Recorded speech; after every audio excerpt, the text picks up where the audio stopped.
Hey guys, it's Miracle Girl. I thought I would sit down with you, and I don't know if this is going to be a lengthy video, but I thought I'd sit down with you guys and tell you why I chose the name Miracle Girl. And let's go ahead and get started because it's kind of a lengthy story, so let's go ahead and get into it. In 2010, I moved back to my hometown in Indiana about, I think, the end of May, somewhere around June. And I received some concert tickets to go to a Michael Bublé concert in Indianapolis. So my best friend and I went. And on the ride back home, which is about 2 hours from Indianapolis, is where my hometown is. And on the way back home, I started getting kind of like flu like cold symptoms where I was really shaky and really cold and very nauseous and kind of drowsy. So I just chalked it up to being sick. And so I went into the bedroom of my best friend's parents' house because they were helping me out while I was getting settled and trying to find a job. And I thought, okay, well, I'll just sleep it off. Hopefully I'll feel better the next day. Well, it progressively got worse to where I couldn't keep anything down. I couldn't eat. I couldn't even drink that much. I was very dehydrated. I couldn't even hardly stand on my feet. So after a couple days, my best friend's mom said, let's go ahead and go to the emergency room and see basically what's going on. So we went there, waited for a little bit, and went into a room, and I described my symptoms, and they thought I was dehydrated. So what they did was they put some fluids in me, and I felt a little bit better, and they sent me home. Well, we stopped, and I got some popsicles and all that kind of good stuff because I still thought I had a massive case of the flu. So went back home, stayed in bed, still had, and then I started to get massive cramps where I couldn't lay down, I couldn't sit up. I mean, it was just very painful.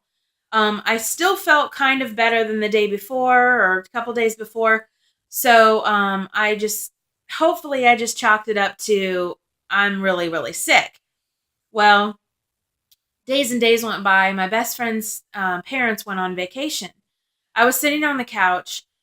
I had Gatorade and I had just eaten an apple and I threw that up. I had to run to the bathroom, was coming out the other end. I was throwing up. I was shaky. I can't even describe the feeling of just massive pain. At night, I would scream. It would hurt so bad. So I called my mom, which was living in Arizona, and she said, "Okay, let me get Heidi, which is my sister-in-law, to come and get you, and we'll take you to the emergency room." So we went to the emergency room. They took my blood, and they said, "We're going to admit you because we don't know what's going on." By that time, they gave me some more fluids and stuff like that. So I spent the night in the hospital.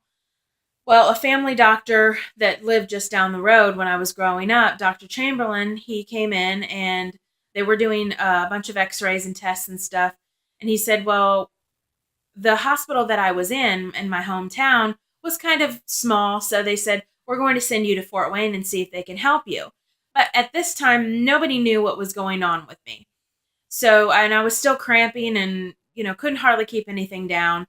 So they sent me to Fort Wayne. I spent one night there and they couldn't find out what was going on with me. So I had to ride in an ambulance for 2.5 hours to Indianapolis, which is the St. Vincent Hospital. And of course, I am, like maybe many people, very terrified of needles, but they had to, inject some kind of antibiotic and fluids. And so I was panicking about the needles. On the ride to Indianapolis, got to Indianapolis. By this time, Dr. Chamberlain called my parents and said, I think your daughter is dying. She's at death's door. You need to come to Indianapolis. And I didn't know anything about this. I knew sort of in the back of my mind, I felt like I was getting to the point where I was going to die. And I was by myself literally most of the time. So I had to kind of put on a brave face.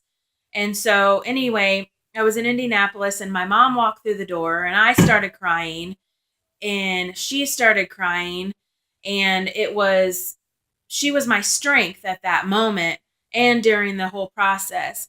Come to find out, I had 4 physicians come in, doctors, and they said that I had C. diff infection, which it's a longer name. I don't want to pronounce it because I'll probably flub it up. I don't know. But it is worse than staph infection and worse than MRSA. The previous years, I've had 2 full size surgeries. I had cysts on my ovaries. I had endometriosis. So I had a lot of woman health problems. And so they thought that maybe I had received that from the C. diff from my previous. So then they said, well, we're going to have to get the antibiotics in you and knock it down, and then we're going to have to go in because you're completely infected. And so I told them, a long time ago, I decided not to have children. So I said, okay, I need to get a hysterectomy immediately. I don't want children. I want whatever is inside of me that is, I guess, battling my body. I want it out. And they said, well, we're going to have to do a hysterectomy. So they put a,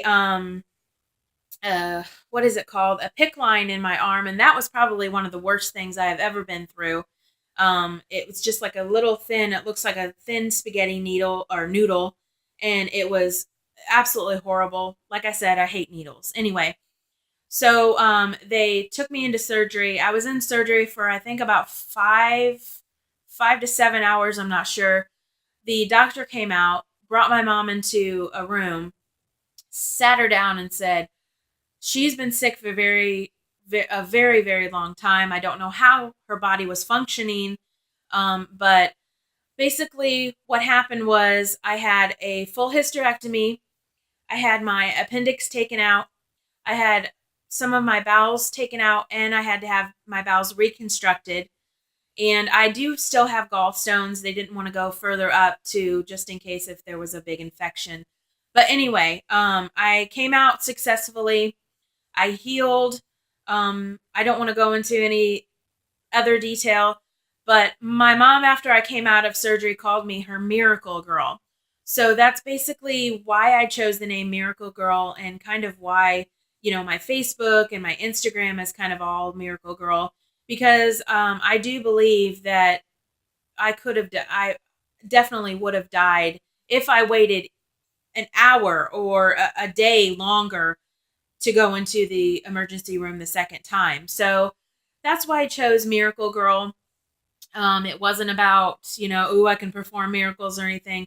It was just my mom's name for me has been Miracle Girl. So I wanted to share this story with you guys. If you guys have had a similar or a very traumatic surgery or life-threatening illness or anything, go ahead and comment below. I would love to hear from you guys. If you want to hear more about this story, or if you just want me to share more about me personally, I'm going to do that in the future. But I wanted to just share with you because it may in the future be like, well, why did you pick Miracle Girl? All that fun stuff. So if you like this video and all my other videos, go ahead and click that subscribe button. Watch a miracle happen. I am Miracle Girl. Now you know the whole story. And I hope you guys have a wonderful day. I will see you guys tomorrow. I love you. Whoever is subscribing, whoever's viewing this, I love you guys. And I hope that I can see you guys in the near future. And yada, yada, yada. I'm blabbing. I'm Miracle Girl. I'll see you guys tomorrow. Bye.